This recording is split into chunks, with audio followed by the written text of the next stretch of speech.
Hi, BookTube. Welcome to Jackie's Literary Corner. I am Jackie, and it's time for 7 on Sunday. Although when I'm filming this, it's not technically Sunday.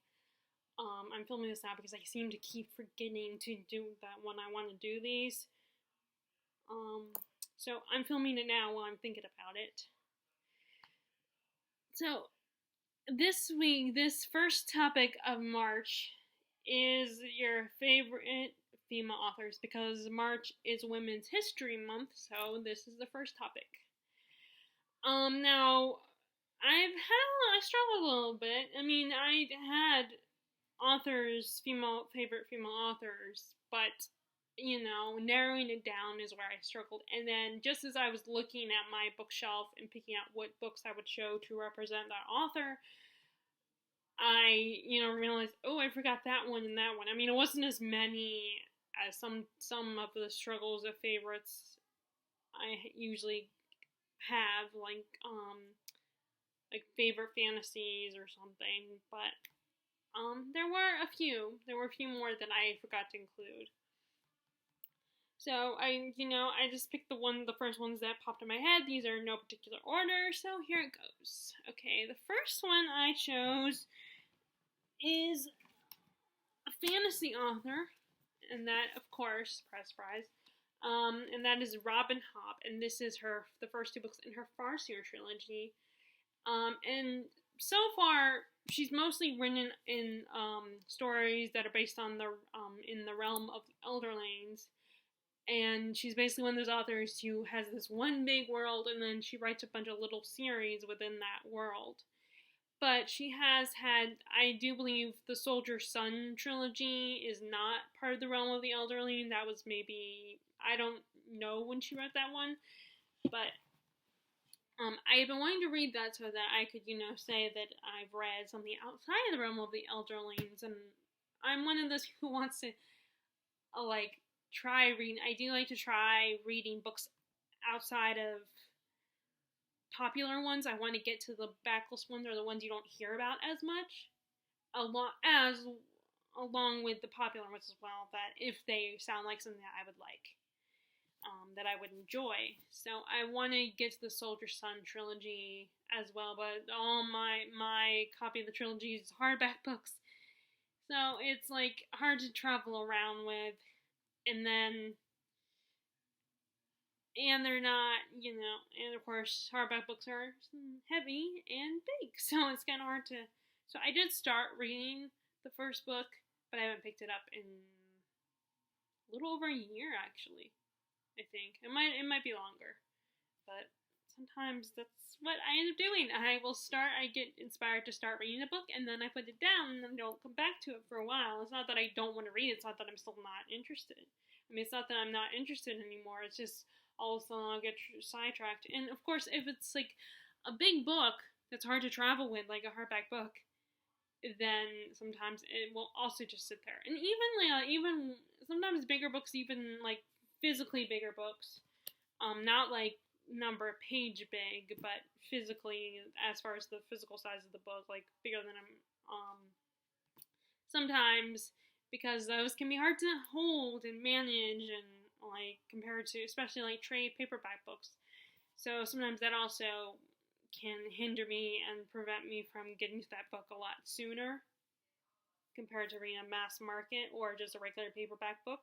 But anyway, so like I said, so her main series, The Realm of the Elderlings, has quite a few little series within it. This is the first one, the Farseer trilogy, but my little buddy Fitz, poor boy, he goes through a lot of shit throughout the series, and is, he's the bastard son of one of the the king in waiting, and he can never be fully part of the royal family, but he is part of the royal family, so he's kind of protected.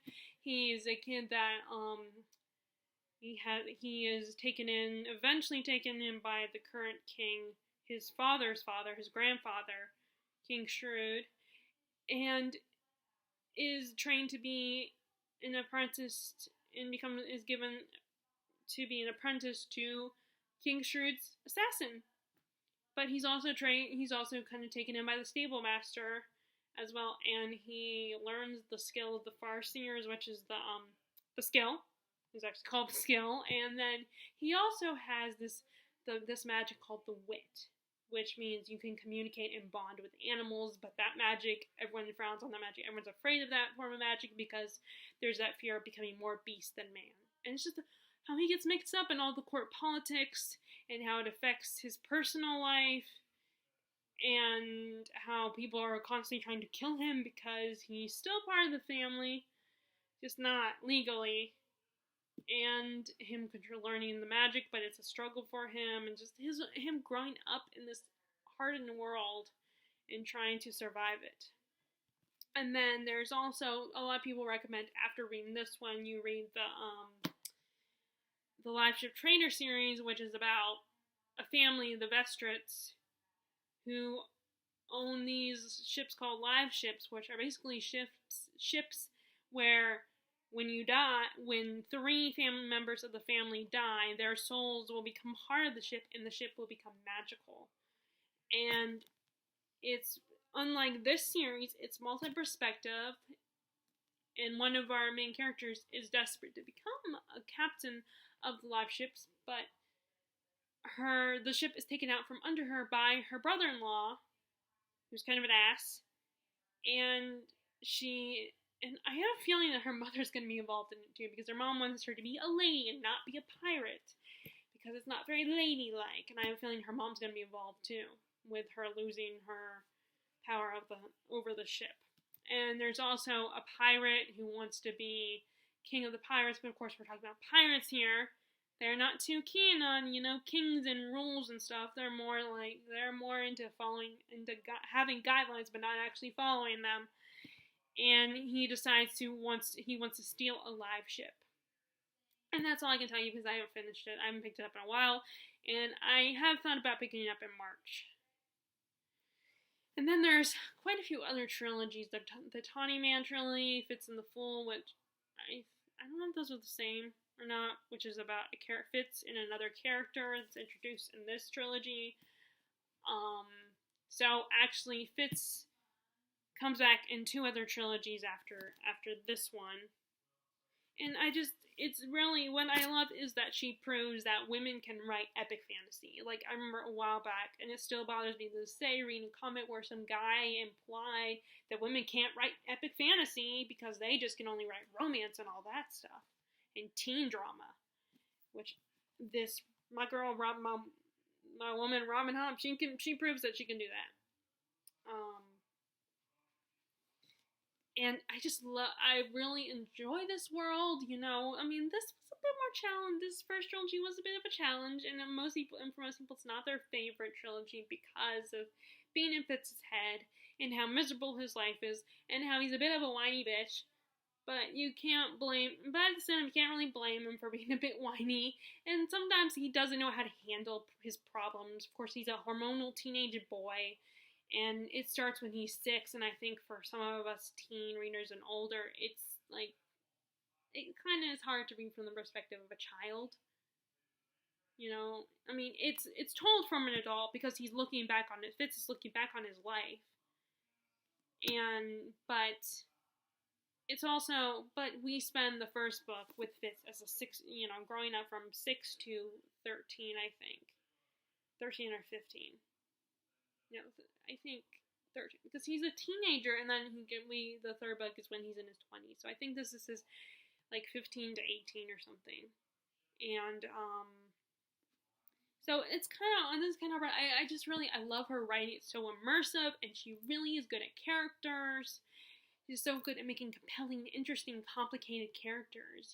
Even the person who's clearly the villain of the piece is the antagonist. He feels like a real person. He feels like a person you would see in the real world. And the magic is pretty cool, and as well, the skill and the wit. And I'm definitely enjoying the first few chapters of Live Ship Traders, the Ship of Magic. It's just so fun to be immersed in her worlds.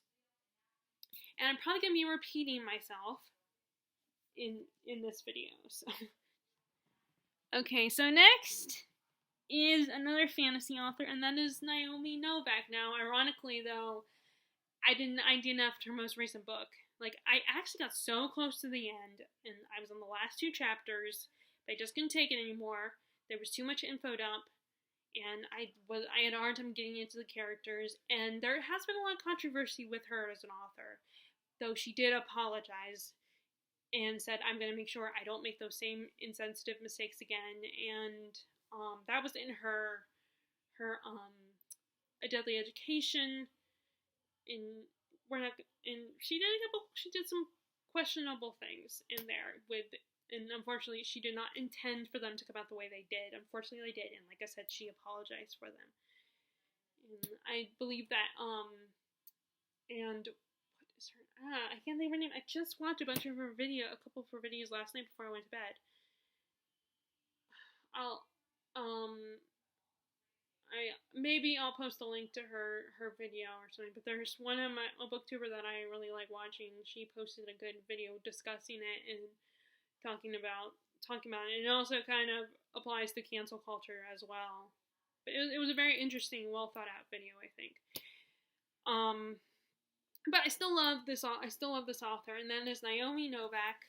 And that's the first time that I did not like A Deadly Education. Was the first time I didn't entirely love what I read from her so far. But I'm still going to keep going with her because there's just one book. So far, I've liked everything else by her. So the 2 books I'm showing you to represent her are these 2. Uprooted, which is a Beauty and the Beast retelling. Although I know there are some people who do not like that there's a bit of the romance that is in this book, because there is a bit of romance, but it's not like the biggest plot point. It's like the secondary plot, the romance. And you have her main character Agnieszka, and she, in her village has been, there is a shadow looming over her village of this magic in a not so nice way forest that has been shadowing her village for a long time. And their only thing protecting Agnieszka's village is this wizard called the Dragon, who lives in a tower on the outskirts of their village. And every year, as payment, every few years or so, he insists on taking one of the girls from the village. And after they've spent some time living with the dragon, they end up not wanting to come back and living in the village, and they end up wanting to leave. And and of course, the idea of living with this man, is not very enticing because he's still a man and the girls are scared and no one ever comes back, and people are different when they'll come back, but then they don't want to be there anymore, so the people are different and they don't know what happens when living with a dragon. And they have these assumptions and fears, and Agnieszka ends up being the one chosen, even though she assumes that her best friend,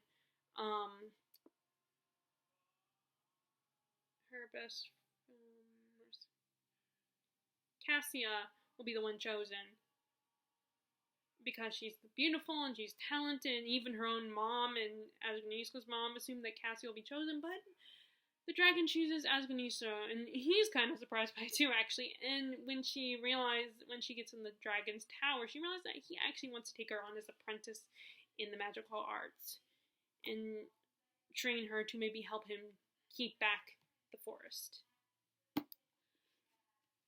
Like I said, I know there are some issues, like a lot of people prefer her other books, Spinning Silver, and like I said, there's questionable things about the romance, because there is a romance that develops, but I love the magic system.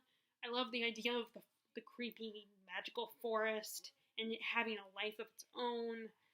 I'm also, like Sam from Thoughts and I'm a sucker for stories about magical forest, and, magical things that aren't magic, that doesn't come from people.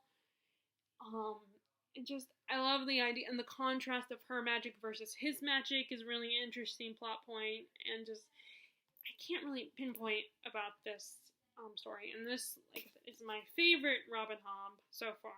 Well, it's kind of Yeah, I think is my favorite. I don't know because I really do like her one series, her other series, the Tamar Series. And then her other standalone is Spinning Silver, which is a loose retelling of Rumpelstiltskin. There are 3 main female characters. We have one, Miriam. She's kind of like the first main character we meet. Miriam is, wow, it's really sunny. Which, I mean, I like it, but it's really bright.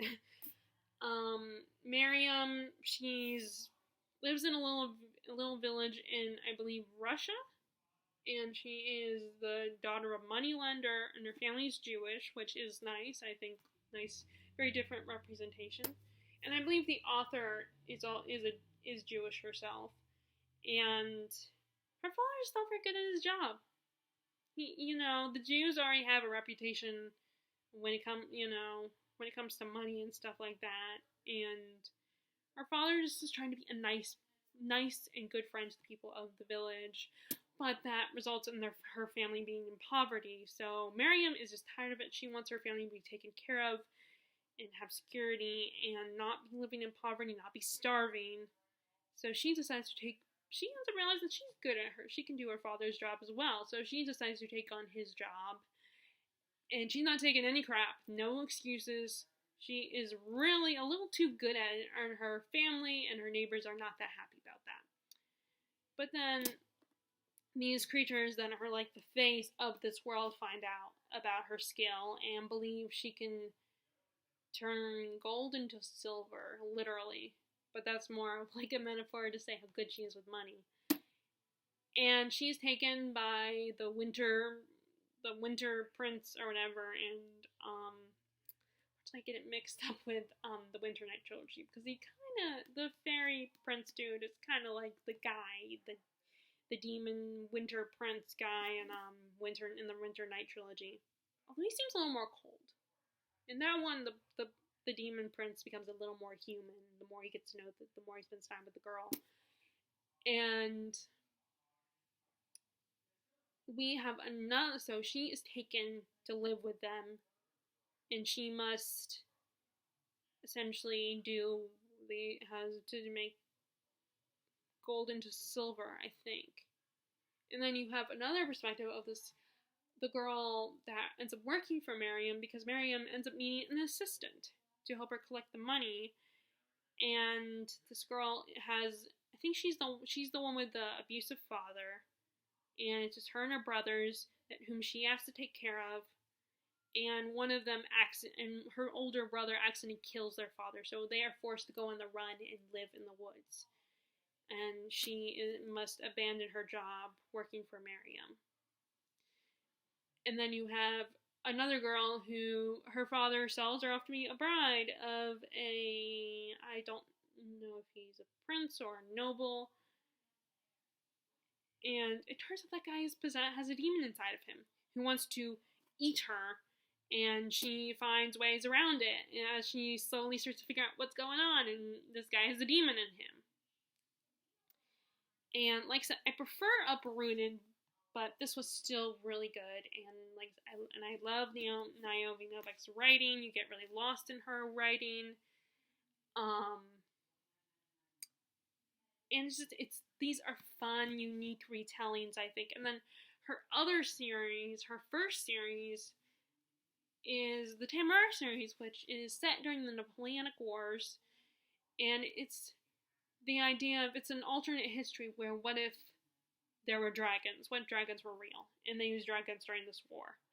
And our main character, Captain Will Lawrence, is a Navy captain, and when him and his crew are commandeer a ship, a Chinese ship, I think. They end up stopping them, and they're picking their very rare dragon egg that they were meaning for Napoleon to have. And in this world, basically, the dragons will form a bond with a human, and they will become an aviator, which is a dragon rider. And they all, Lawrence has one of his crew members in mind, but what ends up happening is Lawrence ends up bonding with the dragon instead. The dragon whom he names Temeraire. And he's forced, and Lawrence and Temeraire must go to Scotland for Lawrence to train to be a dragon rider. And there's a lot of prejudice between the aviators and the Navy, and it's all about him learning about being a dragon rider and being a dragon rider in this war. And then while the second one gets a little involved, China wanting to take back Temeraire, and Temeraire realizing that dragons are treated a lot better, a lot more respectfully in China, and it kind of shakes up the friendship that Lawrence and Temeraire developed in the first book. And the third book actually takes place in Istanbul, and then I don't know about the fourth one. I just got that one last year for Christmas from Terry. So I'm gonna jump into that one soon. But I love Will Lawrence and Temeraire's relationships. It's so endearing. The idea, of course, of dragons in this historical period of history is really cool. Like, I'm a big fan of alternate histories that involve, like, magic. What if magic existed in that world? What if it was real? What if it really, the idea of, and, my dad got to think about it even more of how it would be if you had dragon power, dragon firepower, and dragons during wars. Because they're huge, massive beasts who can breathe fire. In Naomi Novak's world, they can spit acid. Some of them can spit acid. And they're just these big, fierce beasts with powerful wings. And just the idea of dragon power, and so not just like guns and not just swords and stuff and cannons and all that, but you actually have dragons. Like, imagine how that would really benefit you on the battlefield. And it's such a fun, and then it's also a very lighthearted series, it's not very, it has the war and everything, and all the grit of war and all that, but it's also, like I said, I love the relationship between Will and Temeraire, but there's also a little bit of romance, I think, between Will and one of the other aviators, I think. I think that's where they're going with that one. And like, Temeraire is just so adorable. He's like a little puppy dog, or a human baby, a human toddler. Like, he's just so curious, and he develops intelligence quickly. He's really smart, and he becomes really all about fighting for dragon rights especially in the second book. And it's very sweet, and you just feel so bad. You want him so badly to get dragon rights for the dragons, but I mean, in Istanbul, he learns that it's not going to be that easy to get the rights for dragons, and it's not going to be as easy to get them to be treated as they're treated in China. In fact, there are some dragon species he's come across that are perfectly content with their lives as the pets of humans, and it's not that easy. And it's just such a fun little lighthearted series. And like, so far, as you can see, I've loved all of her works. I love her writing in the worlds that she's created. Like I said, I'm not a big fan of A Deadly Education, although there are aspects, the world that she created in Deadly Education was really cool, actually. It wasn't necessarily, it's just the writing style, and then the main character kind of irritated me and drove me crazy as I read. Like, we were in her head the whole time, and it's hard to be in the head of a character you really absolutely hate. I mean, granted, it's not as hard if the character's a villain, like, meant to be an antagonist, or that they're gonna be, like, if they're painted as not such a great person, like, although the funny thing is, people see the main character in A Deadly Education as kind of a villain. But she's not. She's just someone, it's prophesied that she's going to go all dark side and go all evil. But I think she's obviously the protagonist of the story.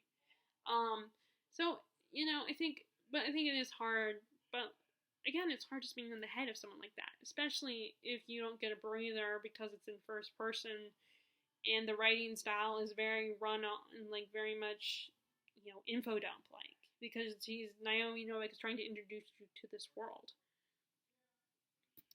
And like I said, there is controversy in it, especially when she tries to be diverse, include diversity, it does not go very well. I will warn you that. But I still think, like I said, she apologizes and is going to try to make sure to make up for it and not make the same mistakes in the second book. And I imagine that's part of why it's delayed right now, because she's trying to fix this mistake and make sure she doesn't make the same mistake twice. But other than that, her worlds are really amazing and really fun. And like Robin Hobb, her writing is very immersive. And, sometimes I get a little lost. But she's still, it's a fun, her worlds are really fun. Next is, I forgot to show you, grab those books to show you.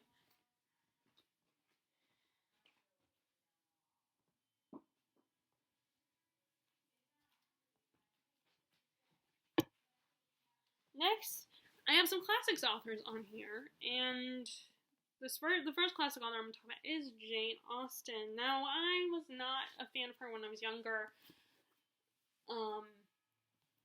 but as I've read more of her books, as I'm giving her another chance. I didn't hate her before, I just wasn't a hardcore fan, And, but as I've given her another chance and given myself to become more of a fan of her work, I have become that, Her world, it's not a fantasy world, it's a world we recognize, but it's so charming, and her writing and her commentary on her society is so engaging, and her characters feel so real and authentic, and her writing style is so beautiful, and yeah, again, she's not, especially because being an older author, much older,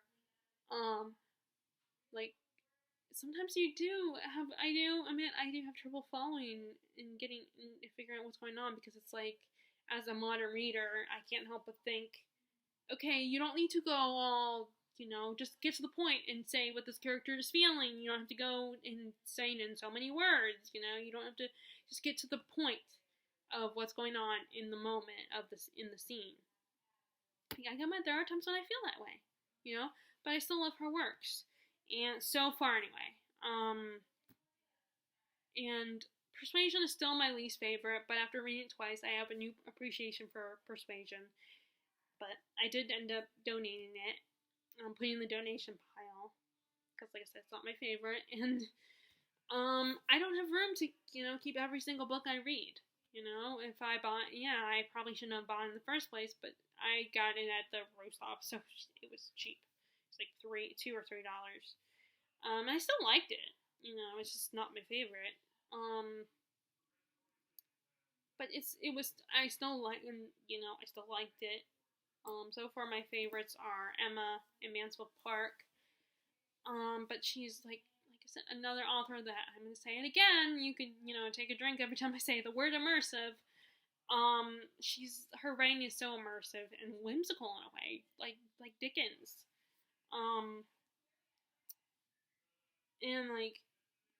Most people, and so far, most people know Pride and Prejudice. It's about Elizabeth Bennet and Mr. Darcy, and Elizabeth is from a family with, she has 6 sisters, and their mom is trying to get them fixed up, and, she has encountered Mr. Darcy, who's very judgmental, and, prejudiced against her family, and, her sister is into his best friend, but because she's not good with expressing her feelings, he thinks she's not interested, and, her overbearing mother and her crazy sisters don't help either, but she also doesn't like anyone mocking her family, because it's her family, and it's all about these misunderstandings between the two of them, and and miscommunication. It's such a beautiful love story. There's a reason everyone loves this one, why it's most people's favorite. And there's so many adaptations, and I do plan to reread this one again now that I have my own physical copy that's in the small paperback. And then you have,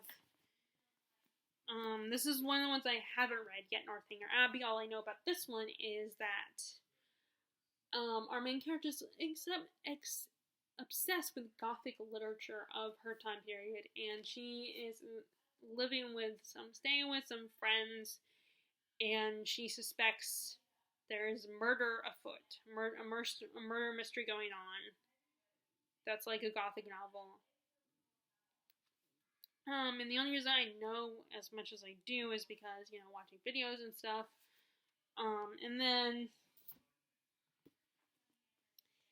you have, and then the other two other than Pride and Prejudice I read are these two. And I've also read Sense and Sensibility, but I don't have a separate copy of that one. But I do want to get one. Emma, like I said, is one of my favorites. This is about a young woman who's spoiled and very vain, but she has really good intentions, and she decides to be a matchmaker for her friends and neighbors. But she doesn't know these people as well as she thinks she does.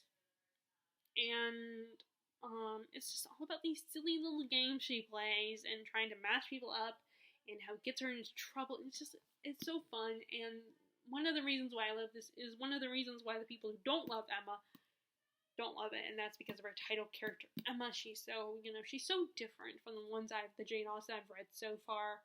She's charming. She's not the most likable person. I mean, even Austen herself said something along the lines of, Emma is going to be a character that is someone only I, as the author, could love. Something along those lines.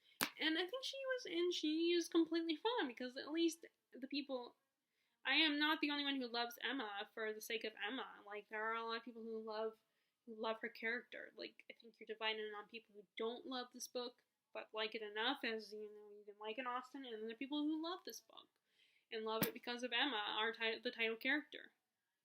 And of course there's a romance. All of her books have romance in them, because one of the main goals for women back then was, unfortunately, they had to get married, because then they wouldn't have a lot of security in a home if they didn't get married.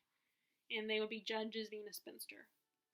And then Mansfield Park, another one of my favorites.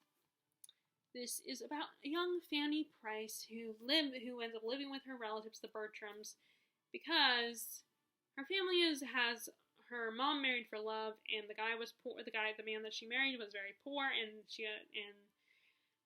Fanny has a lot of siblings, including an older brother who's a soldier, and so her parents cannot take care of her, and she is sent to live with her mom's sister, Lady Bertram, who's married to I don't know what his job is.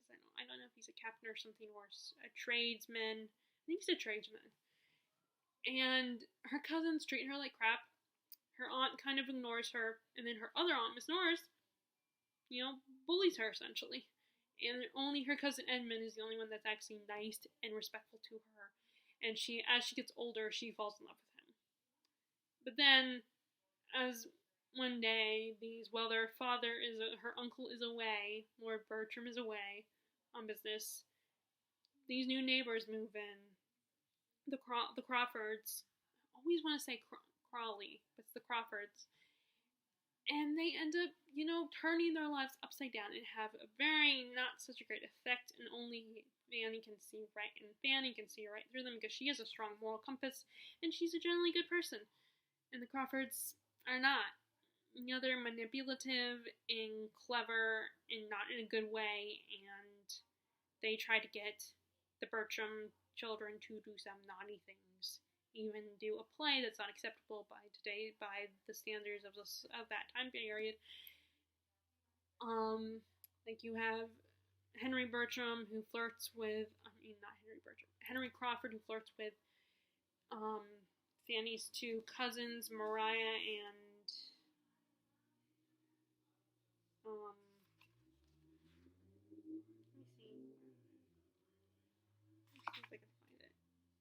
I always forget the other sister's name. Mariah and they spell it Maria though.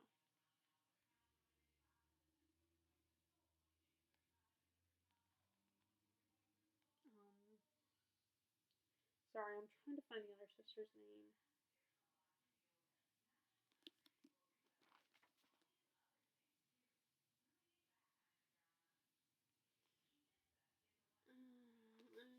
Dang it, I cannot remember the other sister's name. Where is it? Of course I can't find it when I need it.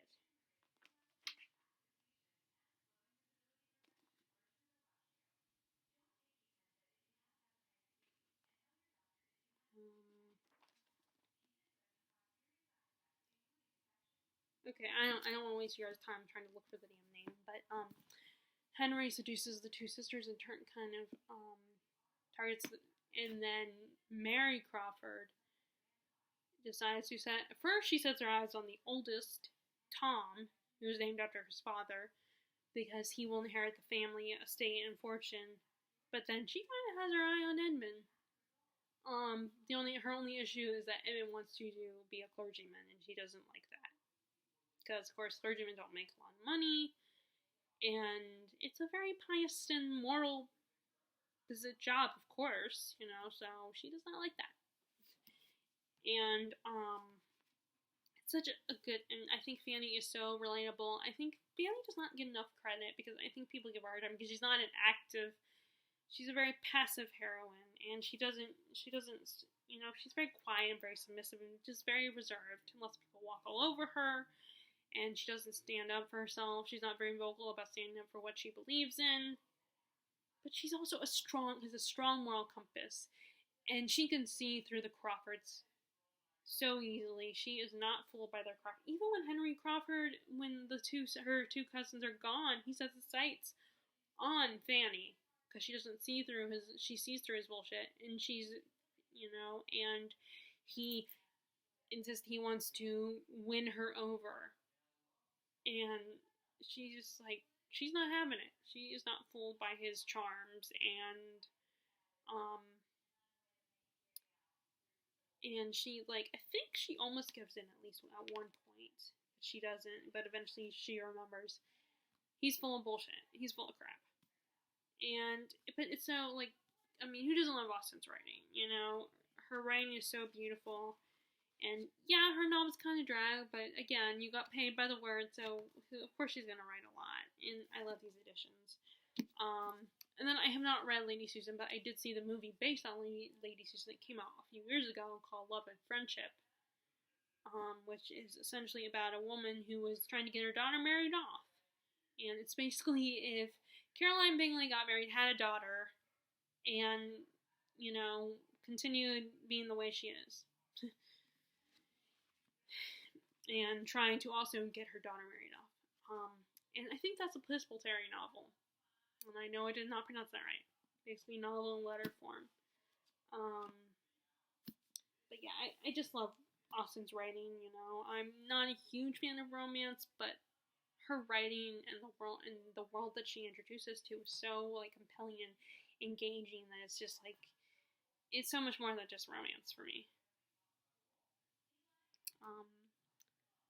Next, I'm going to talk about is another author that I recently discovered a few years ago, and that is Edith Wharton.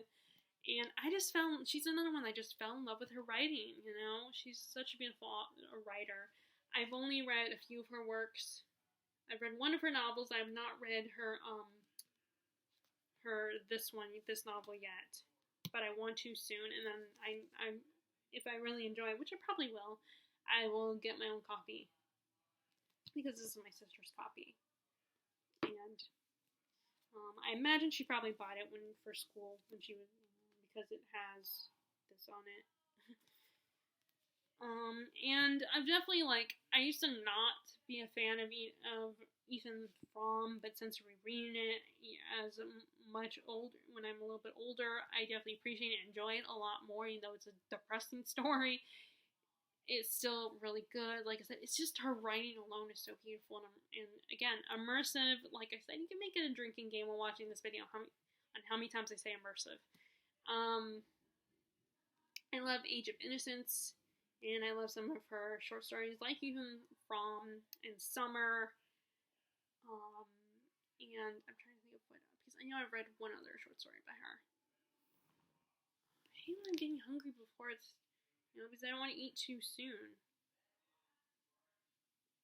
But yeah, she's such a beautiful writer and writes such amazing female characters that are very relatable, and You know, I think I feel like you're not going to get strong female women in classics unless it's a female author. Like, I mean, not always. There are some male authors of that time period that have a good job at writing female characters. Like, what is his name? I can't think of his name. Oscar Wilde. I think he's pretty good at writing female characters. I'm trying to think of who else. I think Dickens in his later years he got better at writing female authors. Female characters. But I think it is kind of, you're going to have better luck at finding really good, relatable, and compelling female characters if it's a female author.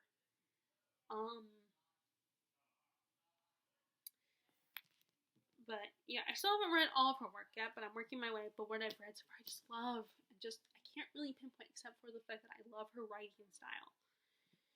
It's just so beautiful and just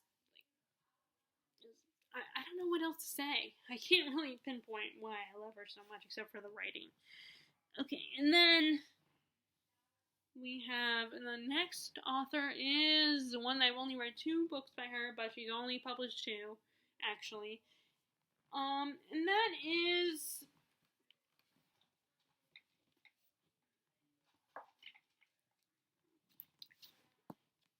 Erin Morgenstern, the author of The Night Circus,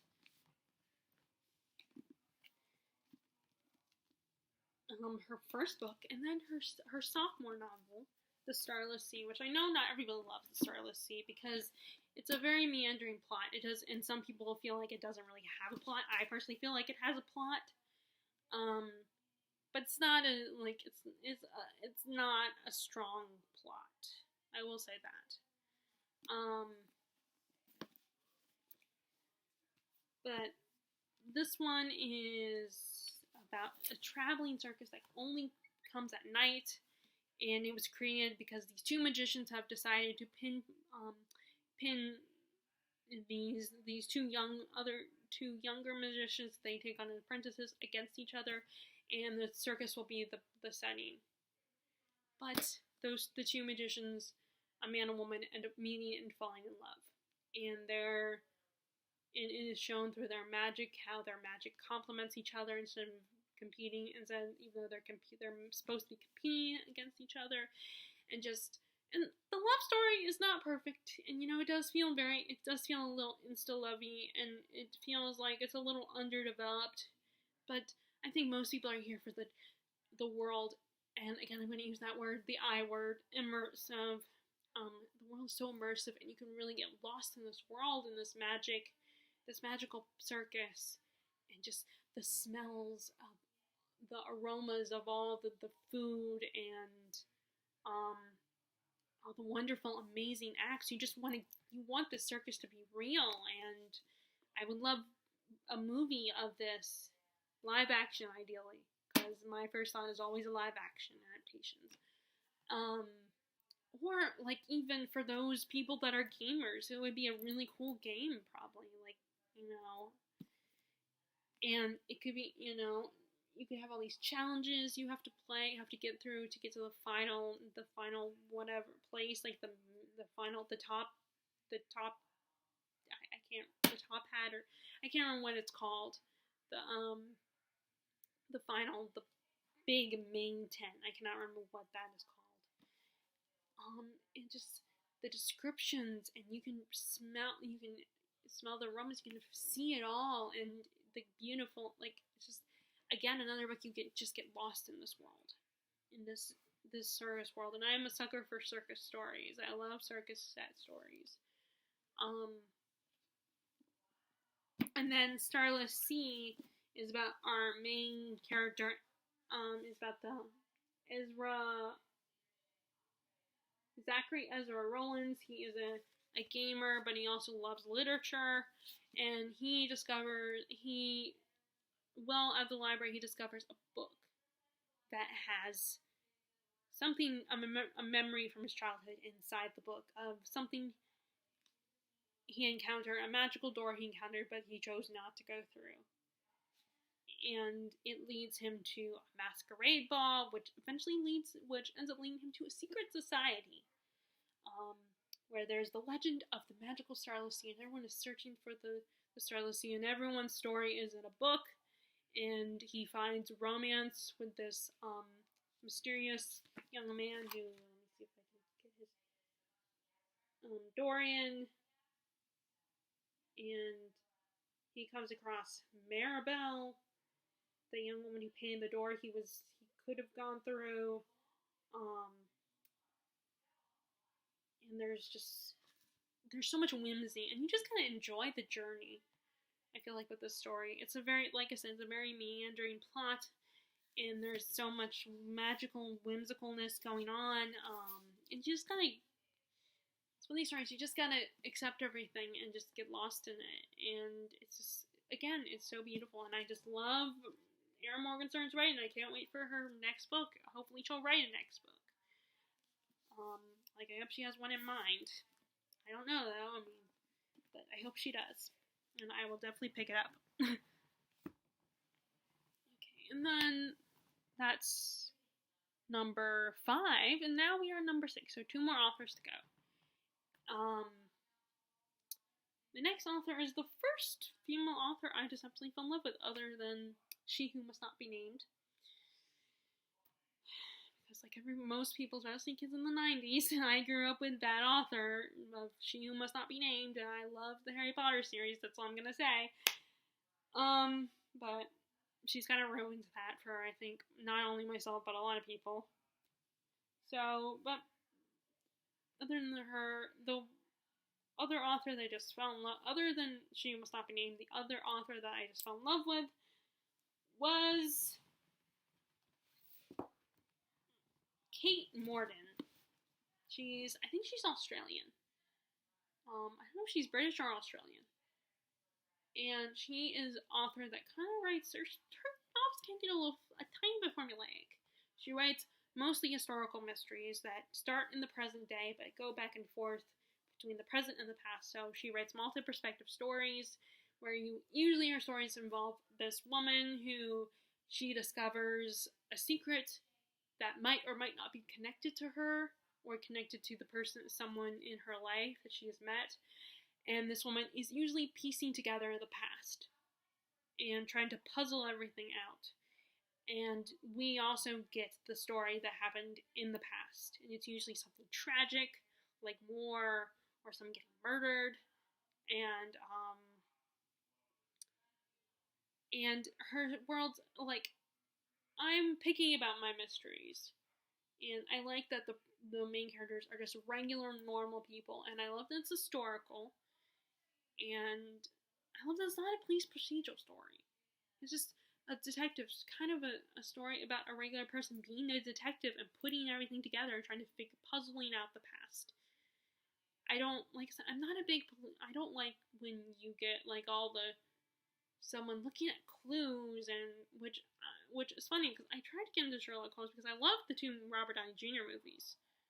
And then for a while I kind of got a little bit into the Sherlock series on BBC. Although I heard that one kind of went down south went south for a while, and a lot of people were not happy with how that series turned out. And on a personal level, there was a bit of gay baiting in that show, as well as just like in Supernatural. And then, but I wasn't, what the story that actually ever got me into Sherlock Holmes, that got me intrigued by Sherlock Holmes and the idea behind him, is The Great Mouse Detective, which I think was inspired by Sherlock Holmes, but with mice. The detectives were mice, and there were other little animals, like there was a dog, and there were cats and stuff like that. Or there was one cat actually. So it was just basically the Sherlock Holmes stories, but with mice. And I always thought that was really fun. And that's kind of why I had Sherlock Holmes in the back of my mind. But since recently, I finally gave up. Like, I like the movies, but reading the books was really just hard for me to do. I did give Agatha Christie's detective novels a shot, and I kind of like those. Like, I don't like all the technical stuff in mysteries, and I like I said, I don't like police procedural storylines. But I do like when we have an average person getting involved in a mystery and trying to piece it all together. And that's what I love about her books. And yes, like I said, they get a little bit formulaic, but they're still so beautifully written and so fun and just like, and I love historical mysteries are just really fun, and it's something that, like, I would love to do myself. I would love to find some secrets of the past and try to do research and find out what happened so long ago and try to piece it all together. And then, of course, find out, oh, you're technically connected to this. Like, you're a relative of the person or something. Or, oh, you just met the person that is the relative of the person from the past. And just, again, to get lost, and it's not, it's not even a fantasy. It's not a completely different world. It's our world. It's just like with Austen, where even though it's our world, it's a world we recognize, it's still, like, there's a sort of whimsiness and a magicalness and an otherworldliness of the story, because, yeah, it's a world that but, my life, it's a world that I know, but my life is boring. I just go to work, I watch YouTube, I watch movies and TV shows, and, occasionally my family and I will I'll do something with my parents. But my life's kind of boring, and it does not help that I can't drive, so I don't go to a lot of places that often, and I don't live in a city. So, again, my life is kind of mundane, and so it's kind of fun to get, even if it's set in our world, it's still kind of fun, because it still can make life interesting, and I think that's why people love reading thrillers and overdramatic contemporary novels, because it just makes, it still is a form of escapism, or it's like exploring someone else's life, someone else's hard life or something, But yeah, I just love her writing, and it's so beautiful, and she also has a lot of beautiful photographs on her website. She takes a lot of photographs, and they're really pretty. Although she's, like, it's more just, the place where she is. She has a good eye to spot beautiful locations. And I would love to go to some of the places that she talks about in her books, like the houses that her books takes place in, and just, she's such a fun writer, and, like,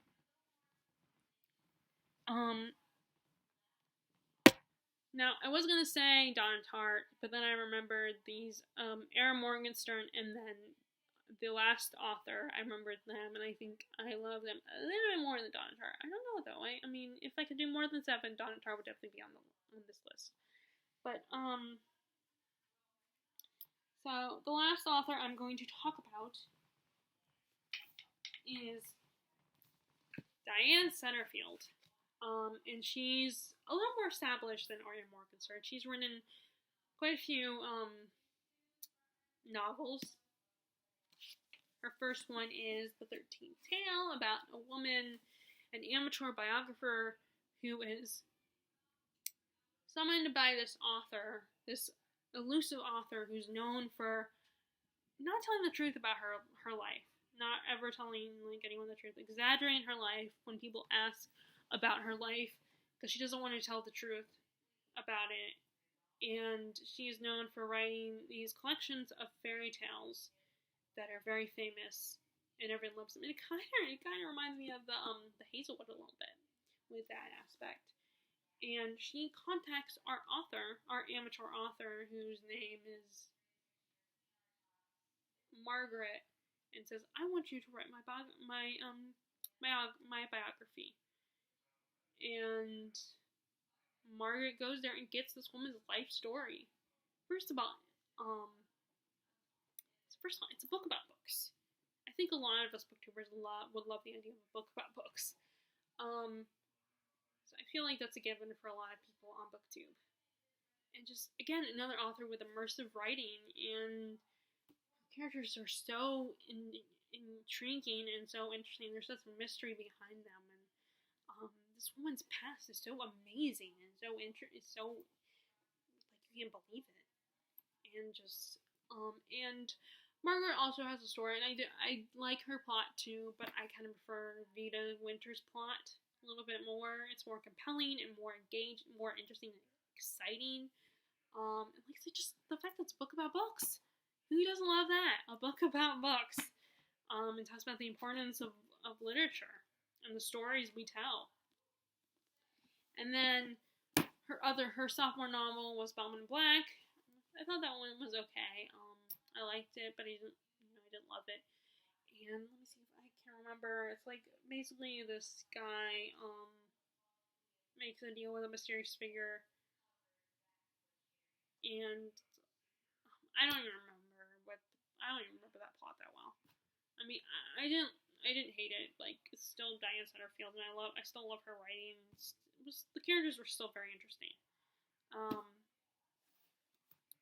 And it's always so interesting when it's one of those books where I like how it started with this one single event changes the trajectory of the main character's life story.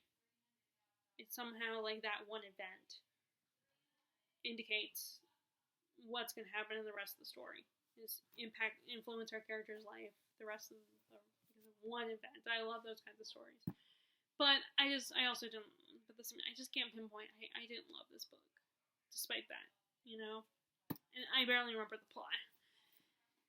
I mean, maybe if I have kept it, but I don't know. And then her most recent is Once Upon a River. And this is one that takes place in this little English village where this man and a little girl that appears dead shows up at this local tavern. But miraculously she wakes up alive. And all these people, these 3 different families all claim her as theirs. And it's all about the lives of these three different families and how this little girl influences everybody around her because her story is so interesting. They're so fascinated, they want to know, and they all feel this attachment to this girl. Even those that don't claim her as theirs feel a kinship to this girl and want to take her in. They fall in love with her instantly. And they are put under her spell. And it's all about the river that goes through this village, the Thames, and all about family and grief and the stories we tell again, just like in the 13th Tale. And again, so beautiful, and again, I love the writing.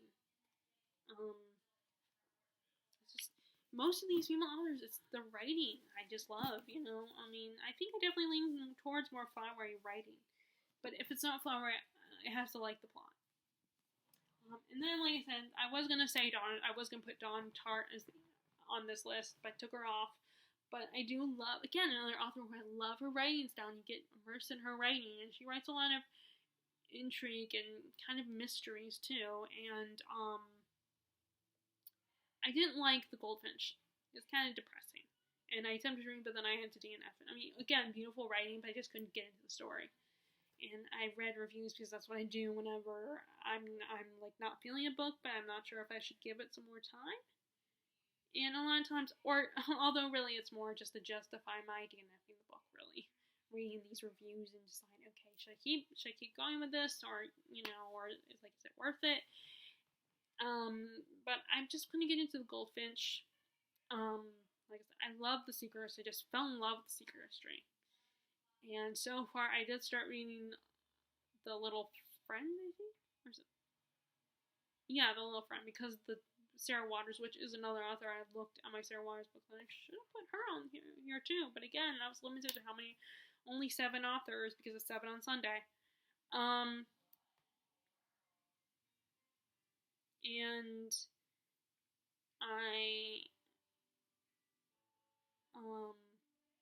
yeah, because it's so February. I was gonna say, wait, is that due today? But no, it's March.